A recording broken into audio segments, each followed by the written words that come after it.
Welcome to Recovering Addict. My name is Jake, and I'm a grateful recovering substance user. Long history of trauma, long history of drug use, incarceration, and it wasn't until 2017 when I entered counseling that I really started to heal. And even then, it was a rocky road there in the start. I found jiu-jitsu, which led me to fitness. And, there were a couple more relapses between 2017, the end of a relationship, lots of stress and worry about my children. And March 1st of last year was the last time that I did any type of substances. But tonight, we are going to continue our journey in the Connected Child, a book about TBRI, Trust Based Relational Intervention. And it's primarily written for foster children, but mainly it expands to all children from hard places, to children from hard places being defined as abuse, neglect, or trauma victims or survivors, as well as things a little bit less terrifying as stressful pregnancy, early hospitalization, and premature birth. But any of these things will and could potentially create what is referred to as a sensory processing disorder. Now, I did pull up an article here to give a little bit of background on a sensory processing disorder called the unbearable sensation of being. So go through a little bit of this just to give some background before we get into the book. So the article starts, Cindy was cradling her 9-month-old son, Elias, against her chest when she and a room full of family simultaneously yelled surprise to an unsuspecting aunt on her birthday. The outburst shot like a bolt of electricity through Elias. He cried for an hour. Xander, while growing up in the perpetual sensory assault of Manhattan, had to get off the train anytime someone with a guitar entered his subway car to play for small change. Cal had an enigmatic reaction to stimuli. His mother, Jennifer, points to the floor-to-ceiling windows in her hilltop living room. Rooftops, forests, and the San Francisco Bay spool out for miles. Cal was 2 when they moved here from a small, contained apartment. We got here and Cal was always running away from me, recalls Jennifer. He suddenly had all this space and stimulation. He was in sensory overload. Elias, Xander, and Cal all experienced extreme reactivity to tactile, auditory, or visual stimulation, a condition known as sensory processing disorder. Tactile triggers that torment kids with SPD include tags in shirts, woolly sweaters, socks, or an accidental shoulder brush during preschool circle time.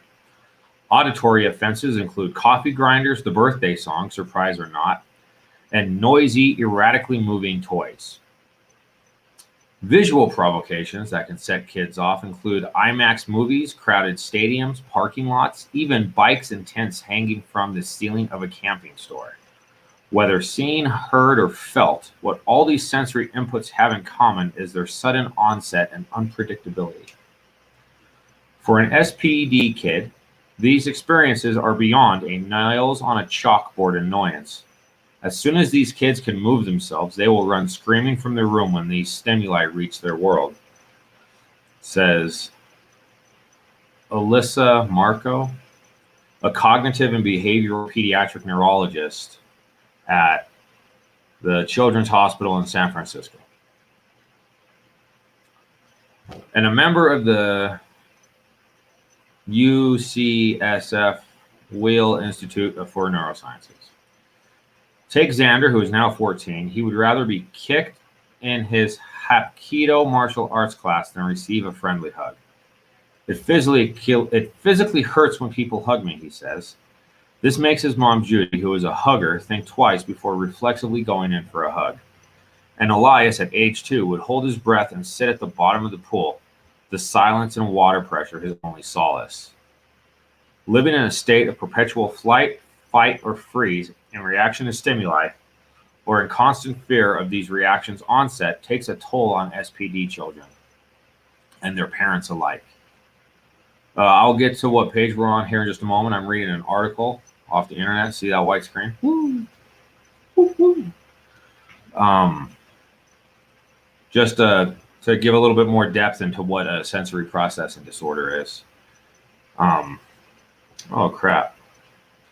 The disorder can be profoundly disruptive on every level. As a parent, how do you diaper a child who feels abraded by even a cloth diaper? And if you can't diaper a child, how do you leave the house, much less go to work? As a preschool teacher, how do you manage a student who falls apart every time a block falls or a tambourine is tapped? And as that student, how do you connect with your classmates when you feel compelled to dart under a table to save yourself from that tumbling block or terrifying tambourine? So it's a little bit of background. So these children, they just have these sensory sensitivities that just throw them way out of whack, and that's it's not just visual, it's not just auditory, and it's not just tactile. It can also be vestibular. Vestibular is being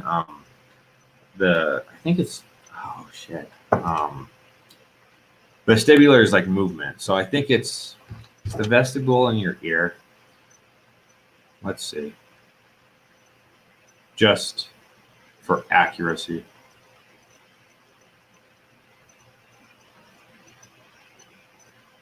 So the vestibule is the central part of the bony labyrinth. It is separated from the middle ear by the oval window. There's a lot of terminology there that is just unnecessary. So it's the central part of your inner ear, which is balance and things like that. So some children actually have a vestibular sensitivity. There was actually a case study of a little girl who decided that she wanted to jump on the trampoline until she was tired, and they counted the jumps. She was trying to set like a personal record. It took her 16 hours to calm down because she was so overstimulated by all of the jumping.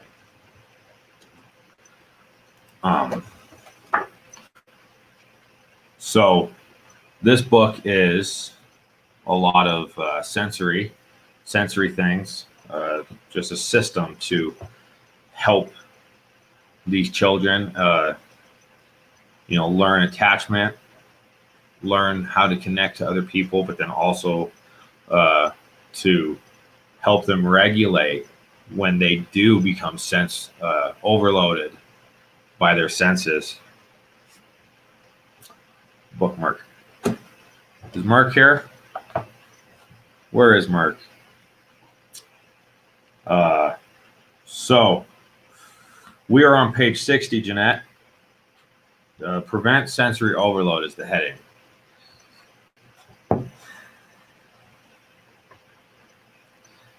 And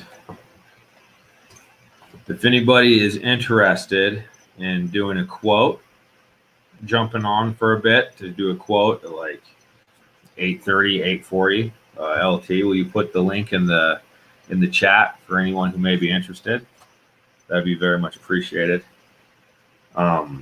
So our header is prevent sensory overload. We are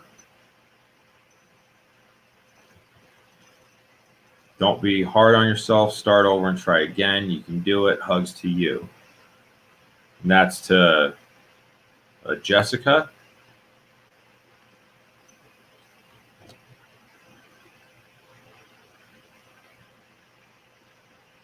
Okay, I'm not sure what's going on, but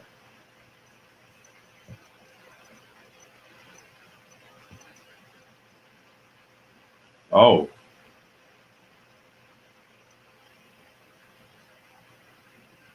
That's unfortunate. Yeah, keep your head up. This isn't the end. So, prevent sensory overload. Intense sights, sounds, and bodily sensations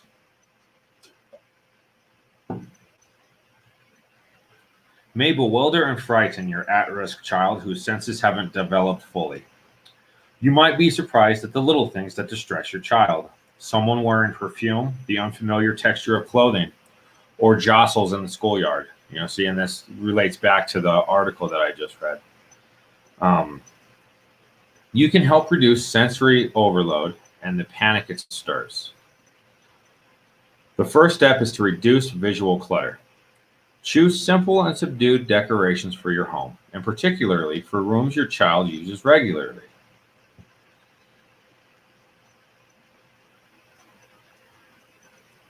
Avoid busy patterns or sharply contrasting colors. Keep a few toys available, but don't surround your child with a store full. Minimize brightly colored and loud videos or games.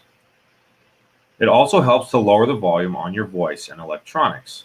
Speak quietly and lower the music or television volume a few notches. Be mindful to remove extra odors, including air fresheners, colognes, aftershaves, scented candles, and perfumed deodorants that are distracting and irritating to a child with sensory processing issues. Be cautious about such places as restaurants, activity centers, and amusement parks. These are full of raucous sounds, frenzied visual activity, unexpected physical jostling, and unfamiliar odors that can easily overstimulate your child. Limit exposure to these settings while your youngster is still catching up developmentally.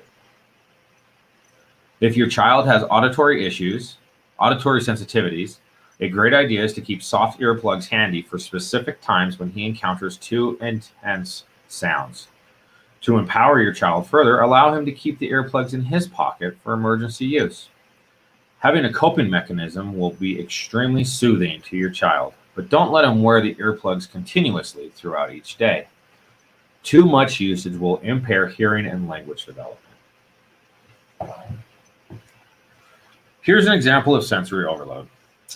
Not long after Wynn came home from the orphanage, he began ripping wallpaper off the bathroom wall.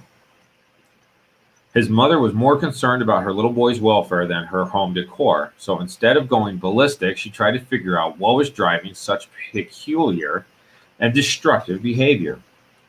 She thumbed through the behavioral journal she had been keeping for her son and noticed that this little boy always acted oddly when he was in an environment of bright, contrasting colors and visual clutter. She knew that during the first 2 years of his life, Wynn lived in a sterile and austere institutional setting. His mom realized that the wallpaper's busy, colorful pattern was probably unnerving and threatening to him. Ripping it was a self-protective response against the foreign colors and dramatic pattern that gave too much visual stimulation to his little eyes.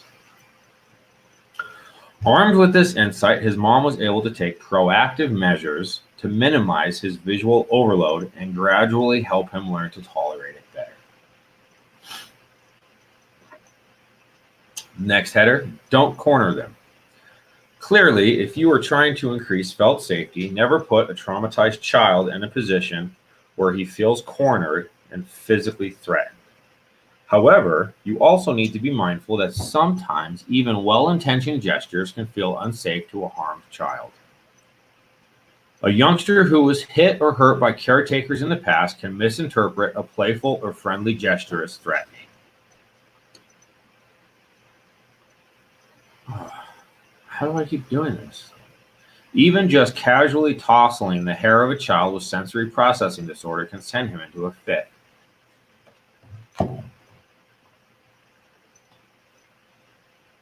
Certain gestures are more likely to be misconstrued by former victims of abuse. For example, an adult placing two hands on either side of a young girl's face or shoulders in a kind gesture of affection can be deeply unsettling to a former sexual abuse victim who remembers being locked in close proximity to an adult with no safe escape route.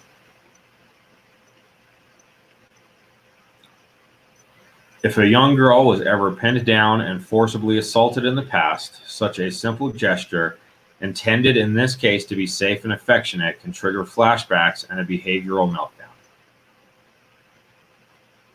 So it's always important to be mindful and respectful of physical boundaries. When in doubt, use just one hand at a time to touch the child so she or he doesn't feel trapped. Also be wary of giving unexpected touch.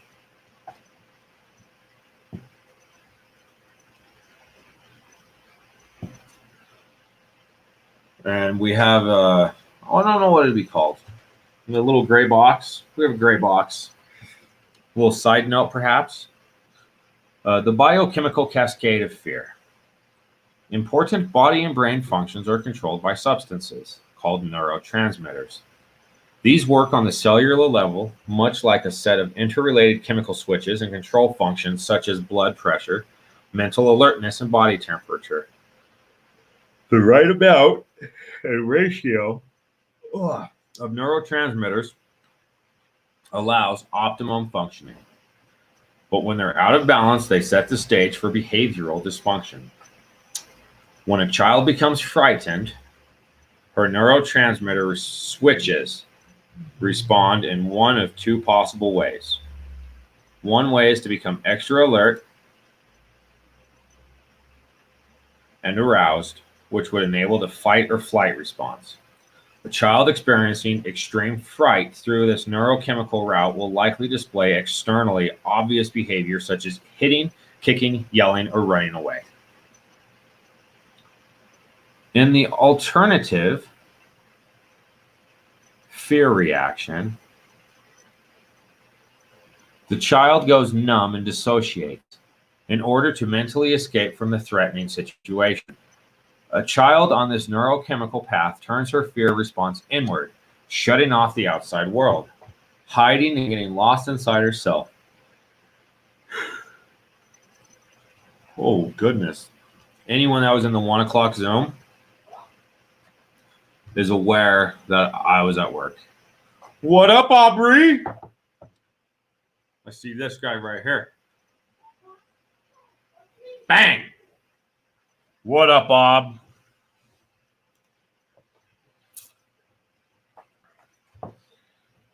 Okay.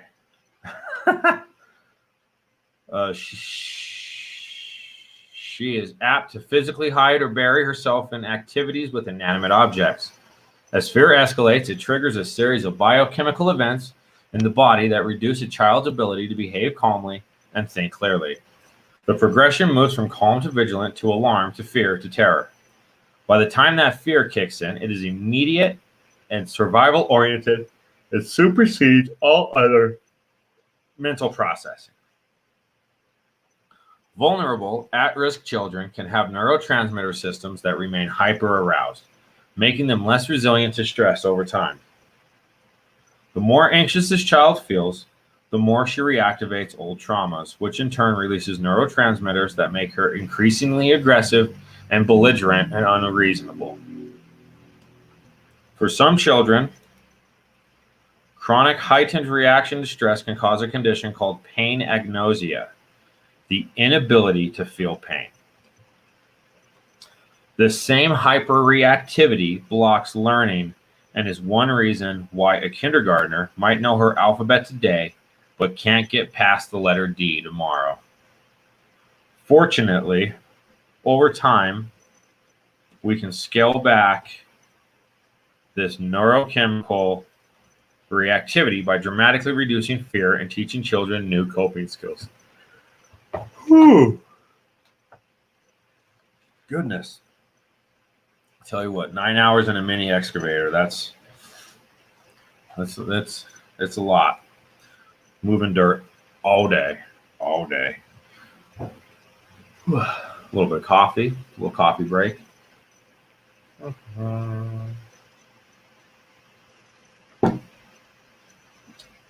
Little smoke.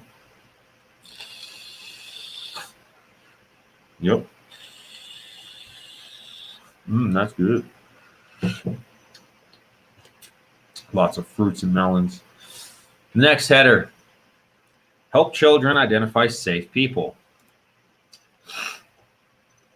Children whose early years were not spent in a stable and safe home have trouble recognizing people likely to do them harm. That makes their world more unpredictable and scary. You can increase your child's felt safety by teaching the child to distinguish between friend and foe. One way to begin discussions about safety is by talking with your child about different... Hold on. I'm going to roll a D20. I rolled a natural 20. I don't care that you're sleeping. For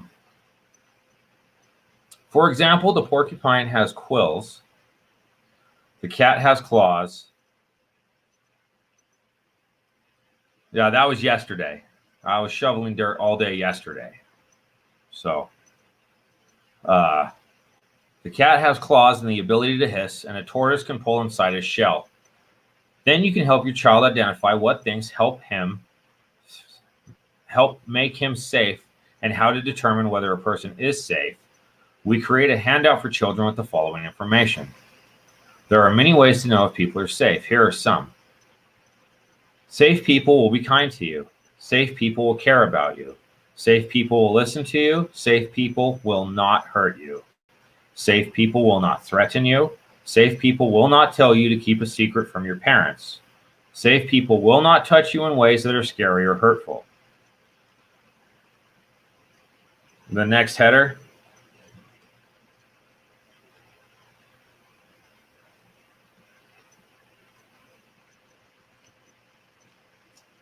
And then the next header is handle food issues gently.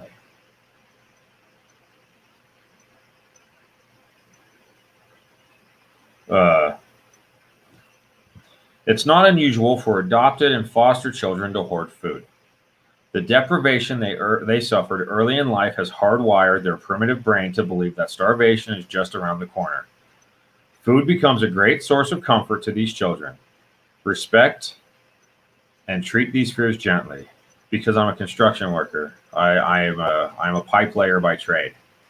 I put a storm drain, water main, sewer. Lately, I've been doing a 12-inch corrugated irrigation line. So, thank you. Look right here. Here's the green. Look, I got two more too, just in case you get mouthy. Again, food becomes a great source of comfort to these children. Respect and treat these fears gently. One little girl we worked with, 4 years after she left the orphanage, showed her mother something startling. The child stood with her arms stuck straight out in front of her, and then she curled and uncurled her fingers repeatedly. Do you know what this means? She asked her mother, flexing two little empty hands at her. No, sweetheart, what is that? This is please, orphanage worker. Please stop and give me food. But they don't stop, she said. That story should help give you insight into the plight of some children endured before they came to you, and why food remains a sensitive issue for them. One way you can make them more comfortable is to share control over the food. For example, you might let your child help you serve food for the family. If a little boy helps you cut the pie, he can feel more in control and learn that daddy is supposed to get a bigger piece because he's a grown-up. Sometimes children believe they get smaller portions because they are loved less. And in the orphanage, they could easily have seemed true to a hungry child. Another way to increase felt safety is to make food easily available. You can put together a basket of healthy foods in small sealed packages such as raisins and nuts, which the child can keep in her bedroom. This can be an immensely nurturing gesture to an adopted child who wakes up hungry and frightened. Finding the food waiting, she is immediately reassured.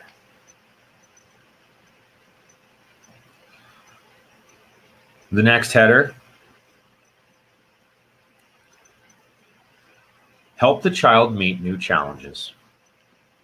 Sometimes you might get strange requests from your adoptive child that is at first blush look that at first blush look, that's a weird sentence.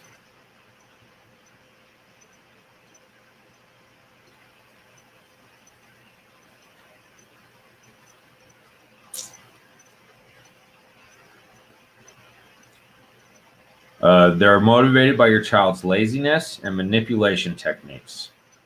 Instead, these requests are typically driven by terror.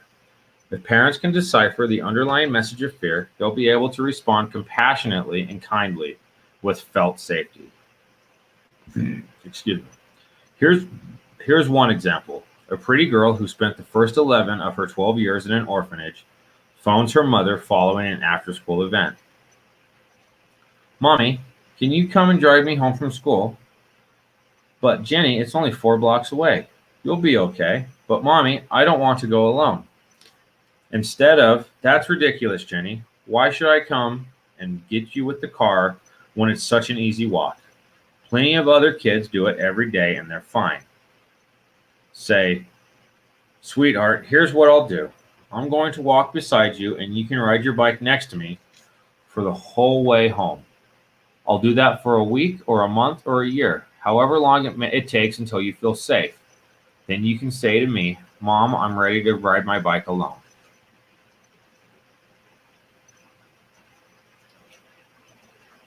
The second approach is much more effective because it offers felt safety and respects the girl's fears.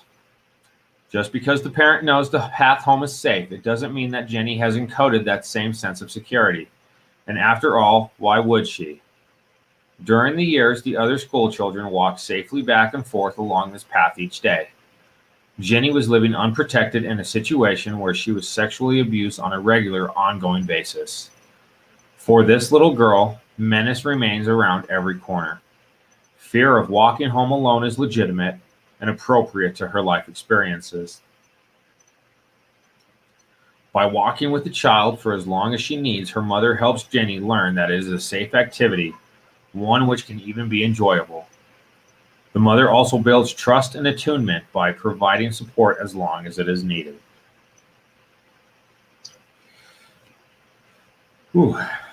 That's next header is be approachable. For many adopted and foster kids, adults have been associated with pain and disappointments, so it makes sense that they pull away and tend to avoid people. We want to do everything we can to change that perception and make ourselves approachable and safe. One way to accomplish this is by getting down to their height level, either by crouching or kneeling, before speaking to them. Once there, use a non-threatening voice that is calm and modulated. Another strategy is to pair ourselves with things that the child enjoys and likes. So offer small toys and gum. Small toys and gum. For example, in a gesture of friendliness. Rather than sending the child off to play, I don't know why I was alarmed that I mispronounced that one. Guns. Rather than sending the child off to play alone with the toy, join him or her in play or watch and compliment their efforts.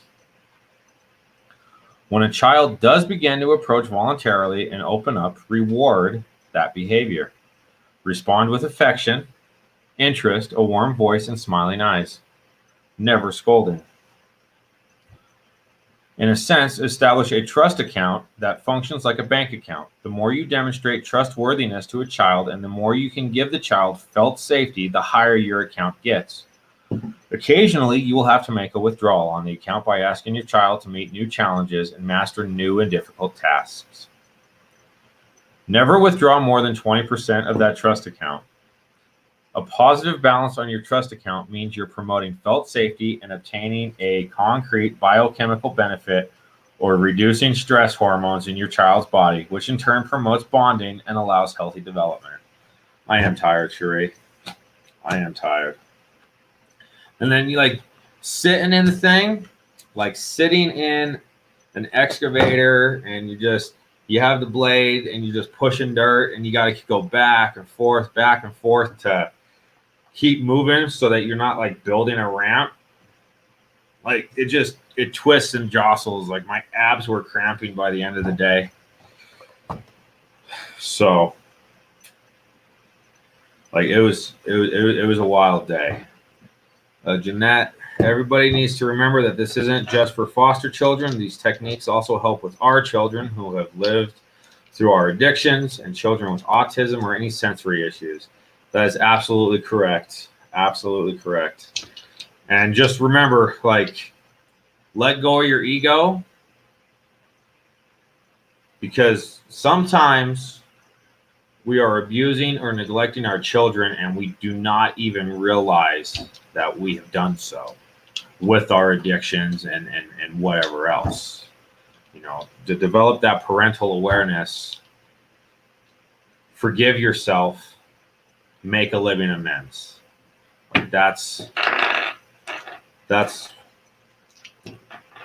what this is about. Heal the child, stop the addict. Let go of your shit, move forward.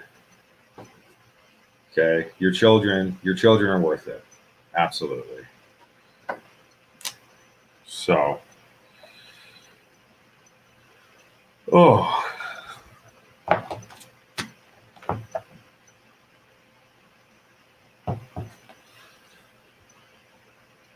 okay, the next header. Introduce the child to a new environment. You can help make a child's world predictable by explaining and orienting her to a new physical surrounding.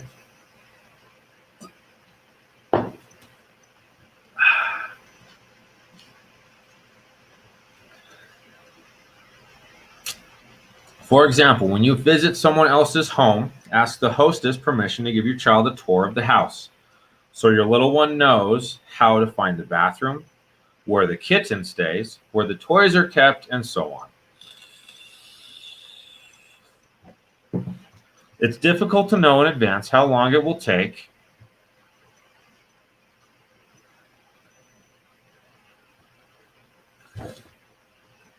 Yeah, you get back into it. Like I only recently returned to construction. I was working as a pipe layer in February of last year when everything fell apart and I relapsed.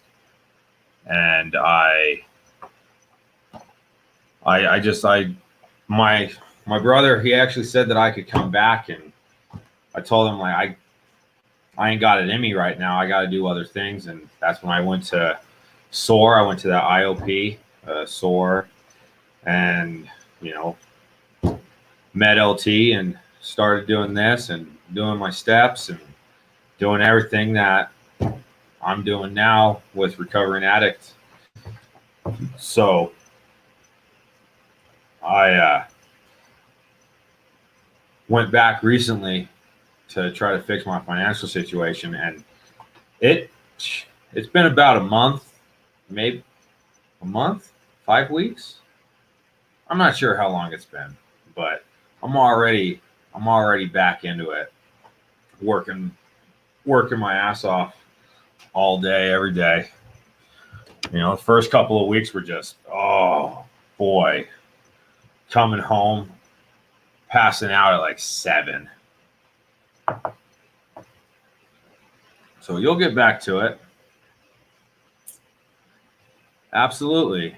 Like, you know, there's just, like, children deserve a lot. Like, they deserve so much. They're just innocent little souls, you know, and we are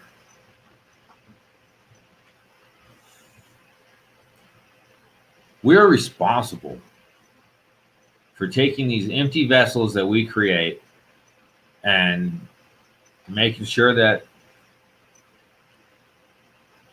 like, helping them heal, because we were all children at one point, and I don't know if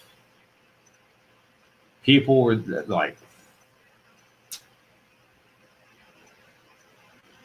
I am there for my children in ways that I wish somebody was there for me.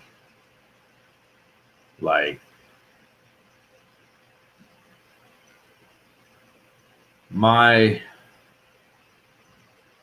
boys are healing because, you know, they're doing the work, but because they have my support, they have Jesse's support, and just I'm doing the work to fix myself so that I can fix them. Because if I'm not working on myself and healing from my own trauma and my own mental health challenges, there's no way that I'd be able to help them heal. And that would be essentially dooming them to a life of addiction on their own. So like that's the thing. I don't know. You guys always get me like in this like emotional thing, like, or maybe I do it to myself. I always get like emotional during this book. So on the Discord, there's a room, Thursday night guest list. If any of you people want to come on and share your story live next week, sort of fishing for a guest for next week's interview style podcast. I could interview myself, but you know, anyone who's been paying attention is yeah. And then this fucking guy, he set me up a few times to get real emotional. You ever seen a grown man cry? Well, you're about to. That's true story. Don't need any context, but that's something that happened. So it's difficult to know in advance how long it will take to orient a child to a new environment. Depending on the complexity of the situation and the depth of your child's fear, this can be surprisingly time-consuming. Make sure your schedule is flexible so you can devote a sufficient amount of time. Here's an extreme, but real example of what can be involved. An adoptive mom brought her son, 5-year-old Robbie, in for summer camp pre-testing. The testing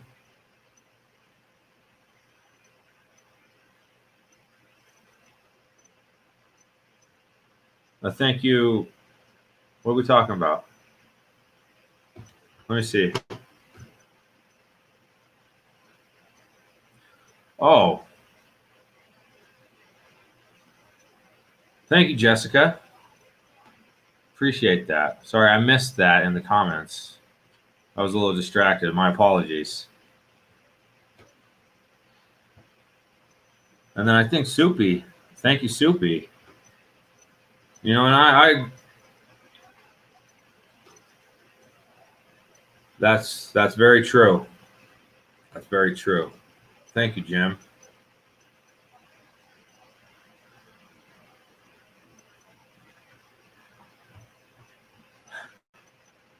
So, damn it, I lost my spot again.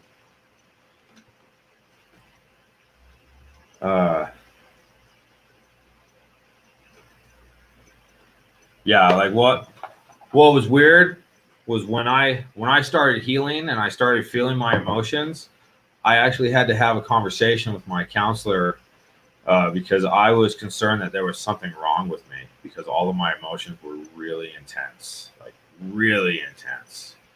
Like I didn't know how to deal with them. Like I didn't know if, you know, and obviously I had no basis for comparison. Like how intensely do you feel? You know, but like all of them, the whole spectrum of emotion was just, yeah, I was a mess for a while. Like I didn't know what to do.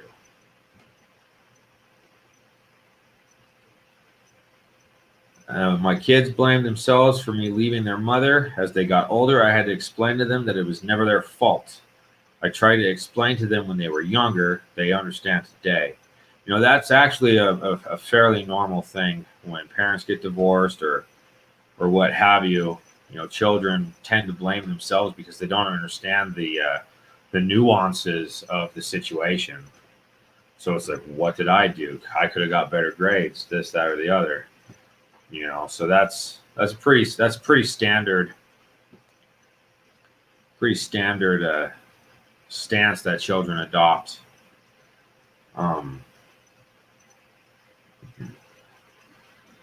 So the testing area is in a university building that has an institutional feel. On the day Robbie walked down its wide halls past a steady stream of strangers, he could hear distant clanging where plumbers were fixing pipes on an upstairs floor. Walking the hallway toward the appointment, Robbie became increasingly panicked, perhaps fearing he was returning to an orphanage. By the time he had met one of our team, Dr. Karen Purvis, his eyes were darting around and his little shoulders were stiff. Robbie's breathing was shallow, his pupils were dilated, and his hands were balled into tight fists. He was unable to focus enough to answer any test questions. "Robbie, do you need something?" asked Karen. Unable to articulate an answer, he shook his head. "Robbie, are you feeling afraid?" she asked more specifically. "Yes," he admitted. Karen delayed the actual testing and instead began orienting him to the new environment.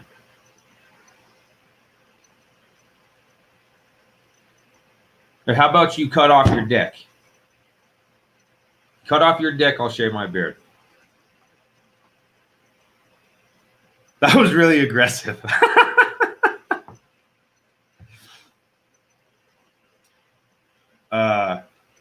Instead began orienting him to the new environment.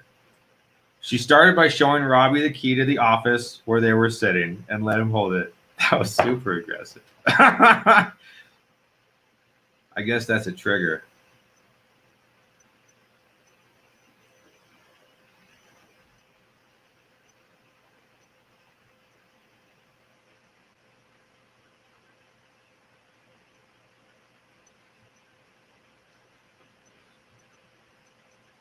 Agreed.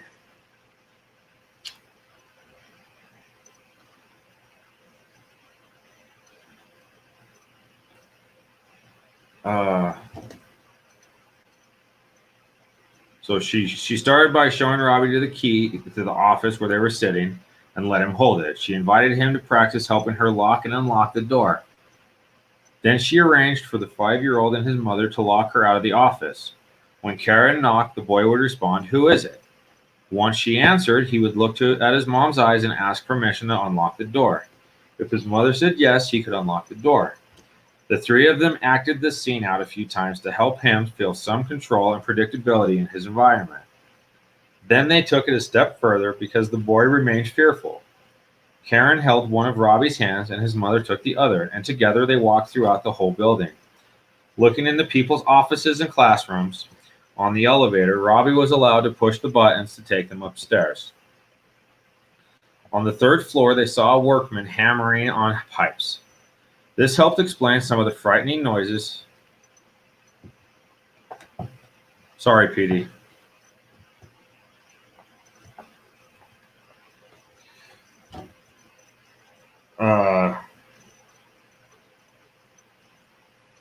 Frightening noises he was hearing.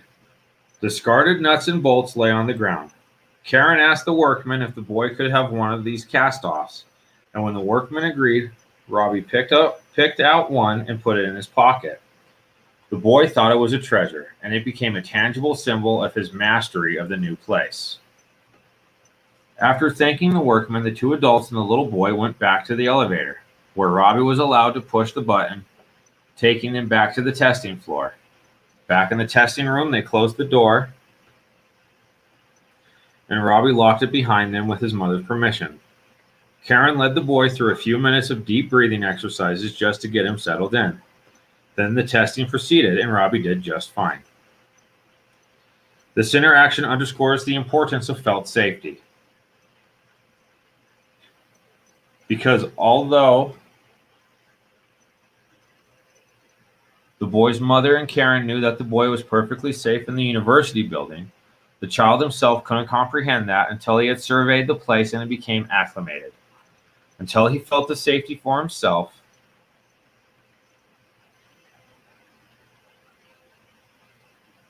the boy's ability to think clearly and handle more challenging tasks was compromised, immobilized by fear. Just as with animals, humans scan the environment to see if they're safe. It's a basic survival mechanism. Helping a child orient to a new environment lets a traumatized child set aside legitimate survival concerns. Only after that has been done can we ask for their full attention.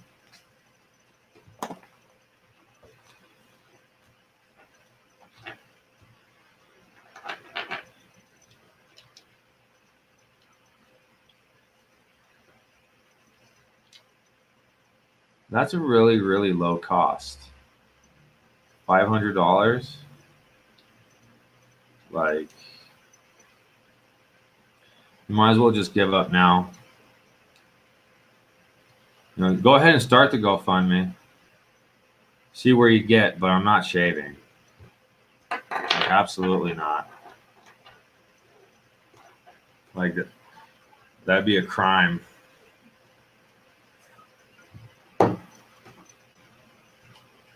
And again, I apologize for my outburst there.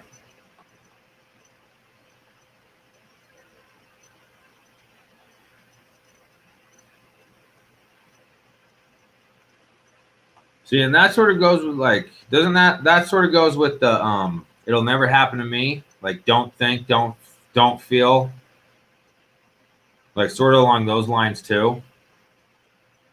Like, not saying, not speaking against your dad, but just sort of that mindset where, you're not allowed to feel that emotion and thought control. So,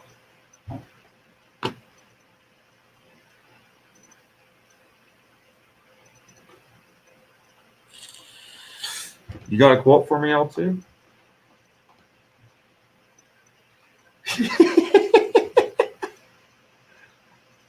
All right. Let's see. I'll do my own dang quote. Hold on. Inspirational quotes for kids. Here we go.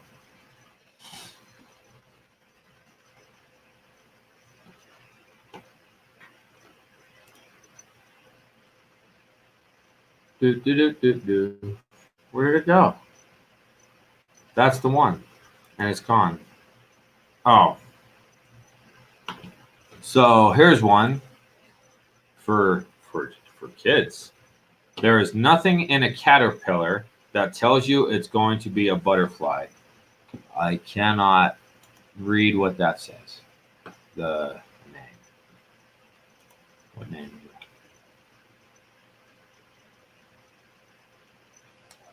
it? Buckminster Fuller. That is a horrible name. I would be upset. Oh, there he is.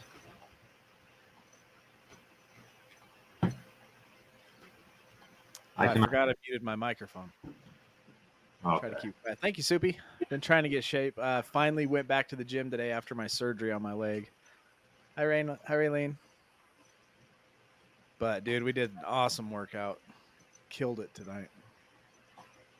Can you hear me? Oh, yeah. Yeah? Okay. Just checking. Well, what did you do? Cleans? Yeah, I got into clean. So I started off with a heavy clean and press. And then I went down and I just made my own workout. So I'm trying to just keep my leg cool. My doctor told me to no squats and stuff. So I did threw the bar down, did a push up on the bar, clean, press, push up on, did 5 of those, 10 kettlebell swings, and then 10 lat raises. And then we did 5 rounds of that. Oh, yeah. What's up, Edie? And then after that, we did 1 minute on the stairs and then 10 curls with weight. A minute on the stairs? I love the stairs, dude. That's my favorite. I love the stairs, too. Have you done 60 minutes on the stairs yet? Oh, yeah. Oh, it's gross. I used to do 40 minutes on the stairs and 40 minutes on a Jacob's ladder. Oh, that the. Yeah, I've never tried that. it's hard. That sounds awesome. I think you're muted again. What? Oh, I'm getting some lag. Little laggy lag. Yeah, on my end. It's a little bit of CrossFit. It's more like Olympic lifting. And then we do rounds, and then I go up back and forth between heavy and fast.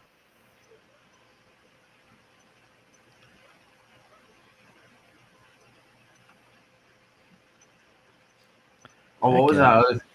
I was gonna say something. Oh, Hey, Mills. Hi. Come say hi. Link. Say hi. No, yo. Millie. We're trying to do a test, y'all. So if you're on Facebook, give us a bunch of mad faces. From now on, thumbs down and mad faces.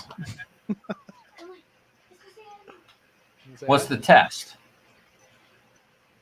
To see if Facebook's algorithm is really geared towards people's thirst for anger and sadness and destruction and hate, or more than hearts and love.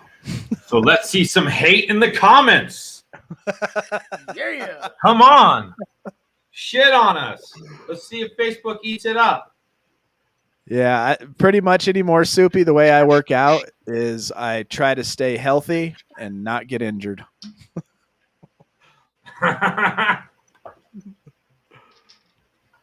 What was I going to say? Thanks, Tracy. Leslie said, "Link." Thank you, Cheater, for that super chat.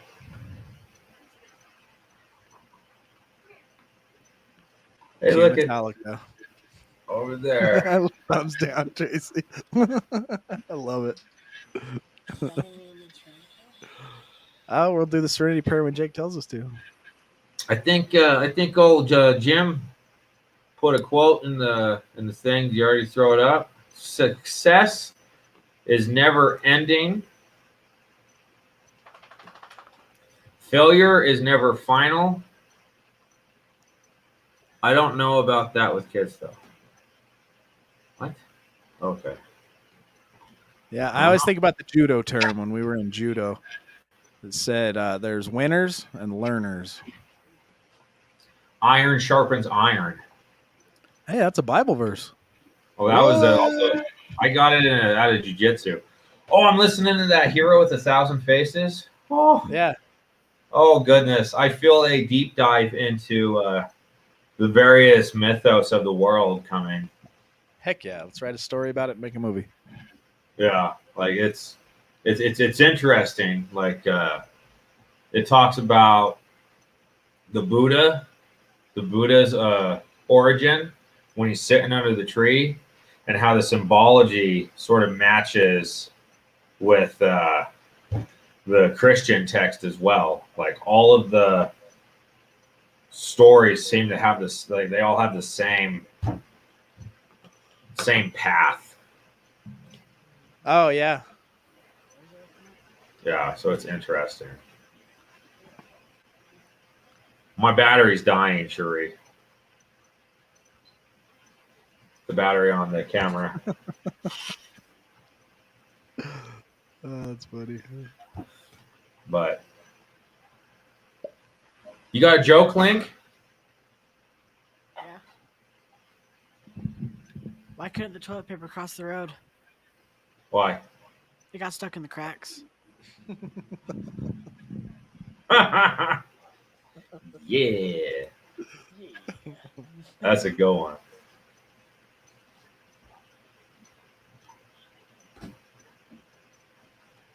Here's the Drake boy. Drake! What's up, buddy? Yeah. He said I got my nothing. Facebook pulled up right here, watching the stream, and you just see all these angry faces floating up. Oh, yeah. Oh, it's hilarious. Thank you, Nat. Facebook jail still a thing? What's that? Facebook jail's a thing? Yeah, it is actually. How do I go to Facebook jail? Say something cruel and stupid, and Oh, we get I don't moved. want to do that. I'm okay. I'll pass on that. Yeah. Drake. Yeah. Petey says, what up? I think Petey's in Mississippi or Missouri, one of the M states where Brad lives. I think they throw rocks at each other. That's fun. Hi. Oh, Teeter, you want to come on and say hi? You got a greeting from Australia as well. Teeter, why don't you get on here and come say hi on your lunch Let's break? get some teeter time. Greetings, Australia. We need some more of this. Yeah, Broncos. Awesome. And some more of this.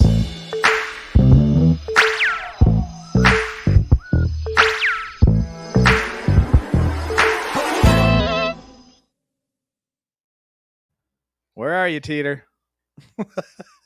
Yeah. Yeah. Woo. All right. Is he coming? No? Yes? I doubt it. No? I wouldn't come if it was my lunch break and I had a half hour to eat. All right. Well, serenity prayer. Oh, we got Yeah. 9 angry faces. That's what I'm talking about. Yeah. You even posting your faces. If you don't want to slip up tomorrow, speak the truth today. Uncle Daddy. That's good stuff right there, Uncle Daddy. Excellent. Okay. So, God, grant me serenity to accept the things I cannot change, the courage to change the things I can, and the wisdom to know the difference. Amen. Amen. You want to hit the outro or do you want me to do it? Or you hit the outro. I'm worried about the lag. Till Sunday.